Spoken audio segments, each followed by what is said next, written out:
Bonjour Lucie, Stéphane Damiano à la Prime Golf Academy au Royal Mougins. Donc petit point sur ton jeu. Avec les wedges, tu te mettais ce que j'appelle de travers. Toi, tu pensais peut-être ouvrir le stance, mais en réalité, fais attention parce que tu peux te retrouver avec une balle qui est presque à l'extérieur de ton corps en fait, donc une balle un peu de travers. Et là, toujours compliqué, pour se coordonner, on peut rapidement partir sur une socket, une balle mal touchée. Je préférais que tu sois de face, avec une balle certes à droite, mais quand même intérieure du stance. Et pour ouvrir le stance, tu recules ce pied gauche. Ça va tirer ton hanche, ton épaule, pour l'intention de swinger plus à gauche, comme c'est des petits clubs. Ok pour ces wedges. C'est le point principal, mis à part retrouver du feeling. Sur le fair set, qui sera vrai aussi sur le wedge et l'ensemble du jeu, on va faire attention aussi à ce pied, parce que là tu te mets de face, mais avec un pied qui au départ était là. Tu ne le faisais pas avant.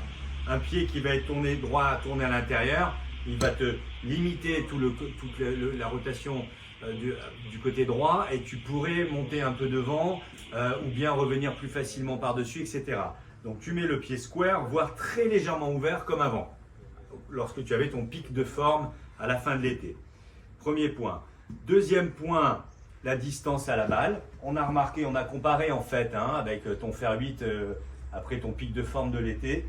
Tu étais un peu plus, tout petit peu plus les bras devant et les mains un peu plus hautes. Là, tu as vraiment les bras qui pendent et du coup, tu es un peu plus près, les mains à peine plus basses, un peu plus près de la balle.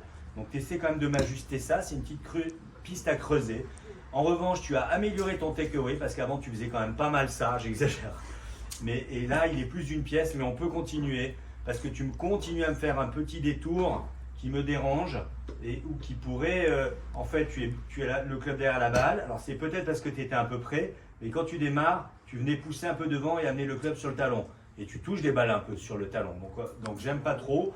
Distance à la balle, certes, mais un takeaway vraiment encore plus une pièce. Comme la quasi-totalité des pros, où dès le début, les hanches tournent plus, le corps tourne plus, et moins d'action de main et de bras. Ok.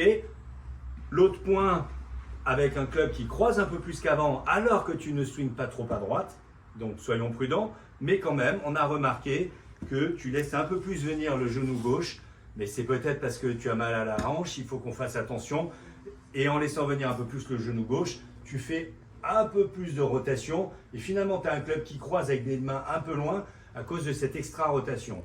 Je préférerais que tu tiennes ce genou, soit en utilisant une force pédale, soit je te tiendrai le genou et tu essaieras de sentir la contrainte que ça met dans ton corps. Il y aura plus de torque forcément, parce qu'en bas ça va résister. Du coup, tu vas tourner un petit peu moins et finalement le club sera bien placé. Ce n'est pas vraiment un club qui est passé de travers, c'est plus cette rotation qui te donne ça. Je parle un peu vite, là je suis essoufflé. Ok pour tes faire 7. Voilà. Et pour le drive, bah écoute, il faut remettre en place, tu attaques la balle pas mal en descendant. Et du coup, il y a quand même une transition que je veux que tu améliores. Donc on va chercher une balle haute en draw, ok, pour la prendre en remontant. Il peut y avoir différents drills en plaçant quelque chose juste après le tee, pas trop près, pour avoir l'idée de passer nettement au-dessus, par exemple. On verra ce que tu préfères. Quelque chose que l'on met avant pour venir vraiment effleurer le sol 15-16 cm avant la balle. Effleurer, je dis bien, pas accrocher, ce qui va te donner à peu près 5 degrés en montant. Ok. Et en revanche, je veux quand même être sûr que dans ta transition, là je t'ai vu quelquefois pousser un peu devant, jamais autant que ça, mais c'est pour que ce soit clair.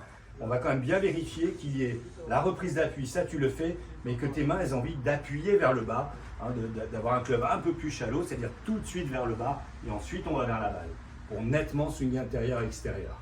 Bien sûr, suite à ce travail, des petits réglages pour trouver le juste milieu, en comparant des trajectoires, fade, draw, etc.